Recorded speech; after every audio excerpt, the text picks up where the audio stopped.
మిథున రాశి వాళ్ళకి డిసెంబర్ మాసంలో 2 గ్రహాలు మాత్రమే అనుకూలిస్తూ ఉన్నాయి.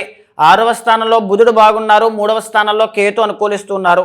డిసెంబర్ 5వ తారీఖు దాటిన తర్వాత నుంచి గురుబలము అనేటువంటిది తగ్గడం వల్ల ధన ఆదాయం అనేటువంటిది కాస్త ఇబ్బందికరంగా ఉండడం కానీ, ఆర్థిక సమస్యలు అనేటువంటివి ఇబ్బంది పెట్టడం కానీ, కెరీర్లో ఒడిదుడుకులు అనేటువంటివి కనబడడం కానీ జరిగే అవకాశాలు కనబడుతూ ఉన్నాయి.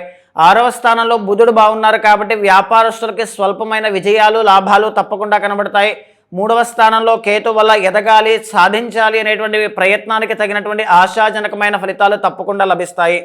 లగ్న గురుడు అనేటువంటి ఆయన డబ్బు నిలబడకపోవడం, విపరీతంగా ఖర్చులు అవడం లాంటివి సూచన చేస్తూ ఉంటారు. వృధా ఖర్చులు చేయకుండా జాగ్రత్త పాటించాలి. సప్తమంలో రవికుజుల యొక్క సంచారం జరగడం వల్ల చిన్న చిన్న అవమానాలు, పనుల్లో ఆటంకాలు అనేటువంటివి కనబడతాయి.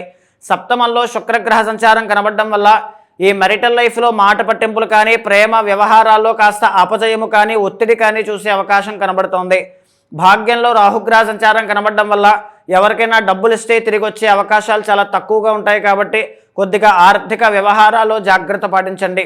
దశమంలో శనిగ్రహ సంచారం కంటక శనిగా ఇబ్బంది పెడుతోంది కాబట్టి వృత్తి వ్యాపారాల్లో మరింతగా ఎఫర్ట్స్ అనేటువంటివి ఇంకా పెంచుకుంటూ వెళ్ళాలి.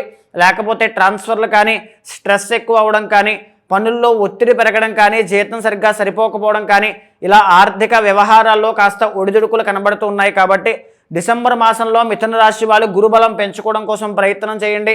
తప్పకుండా గురుబలం పెరగాలి అంటే రుద్ర హోమము అనేటువంటిది చేయించండి. ప్రతిరోజు కూడా నవగ్రహాల చుట్టూ ప్రదక్షిణ చేయడం కానీ, నవగ్రహ శ్లోకాలు పారాయణ చేయడం కానీ, నవధాన్యాలు ఏదైనా ఒక రోజు దానంగా ఇవ్వడం కానీ చేయండి. తప్పకుండా గొప్ప శుభ ఫలితాలు చూస్తారు.